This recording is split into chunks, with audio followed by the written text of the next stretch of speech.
The message from my father came in at 2:14 a.m., and by the time I finished reading it, I knew Christmas had already been ruined. I was sitting on the edge of my bunk overseas, boots still on, phone glowing in the dark like it had something to confess.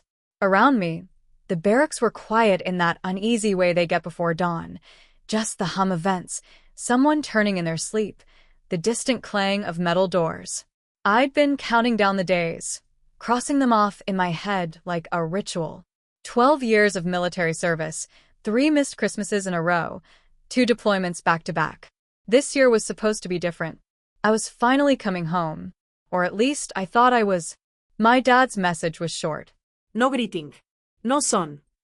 No, I miss you. Don't come back here for Christmas. Things have changed. I can't explain everything right now, but it's better this way. I read it 3 times, hoping the words would rearrange themselves into something that made sense. My chest tightened in that familiar way, the way it did right before bad news, before casualty reports, before doors opened that couldn't be closed again. I typed back immediately. What do you mean, Dad? I've already booked the flight. The 3 dots appeared, disappeared, appeared again, then nothing. That silence hit harder than the message itself. For years, the thought of coming home had kept me steady through long nights and harder days. I'd imagined it down to the smallest details, the smell of pine and cinnamon in the house, my dad's old armchair by the window, the way the floorboard by the stairs always creaked. I could almost hear my mother's voice, even though she'd been gone 5 years now, humming softly while she cooked too much food for too few people. Home was the one place that hadn't changed in my mind. The one place that stayed still while the rest of the world burned and rebuilt itself over and over again. And now my father was telling me not to come.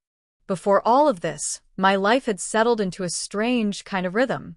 Wake up before sunrise. Lace my boots. Drink coffee strong enough to peel paint. Do the job.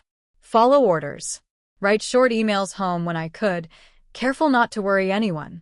Christmas had always been the hardest. Something about the lights and the music playing faintly through static-filled radios made the distance feel unbearable.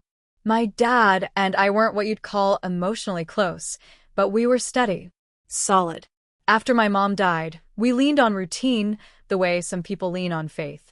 He kept the house exactly the same curtains, same chipped mug by the sink, same framed photo of the 3 of us at the county fair when I was 16. Whenever we talked, he'd tell me the same things. The roof still leaked near the back porch.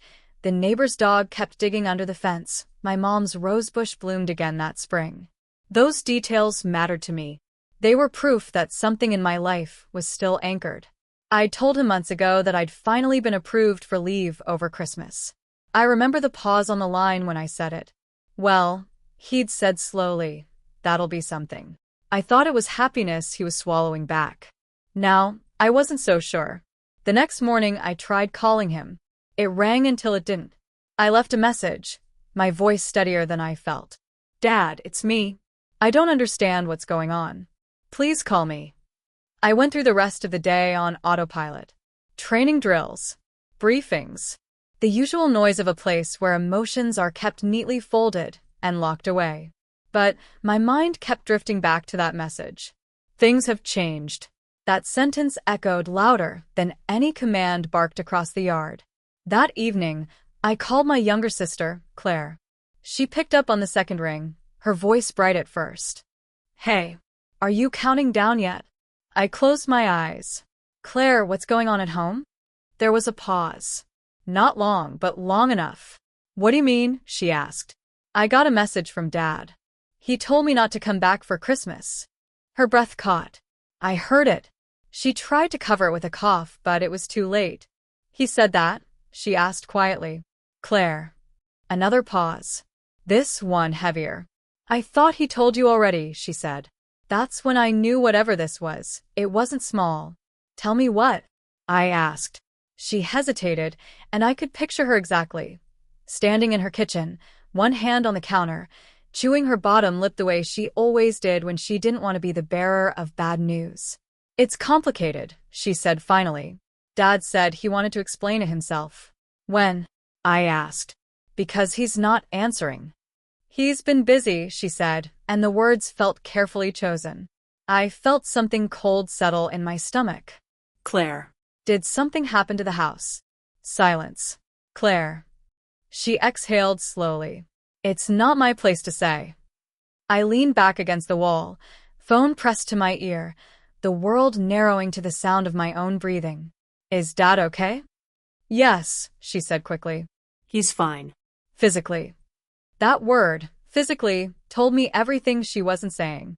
After we hung up, I sat there for a long time, staring at the blank screen of my phone. I thought about all the Christmases I'd missed, all the times I told myself it would be worth it in the end, that coming home would feel like a reward for the years spent away. I didn't know yet that coming home would feel more like walking into a courtroom where a verdict had already been decided. 2 days later, my dad finally called. His voice sounded older. Thinner. Like he was speaking from the other side of something heavy. Son, he said. That single word cracked something open in me. We need to talk, he continued. But not over the phone. I'm coming home, I said. He was quiet for a long moment. No, he said finally. You're not. That was the moment I realized Christmas wasn't just canceled. Something had been taken from me, and I didn't yet know who had taken it or why.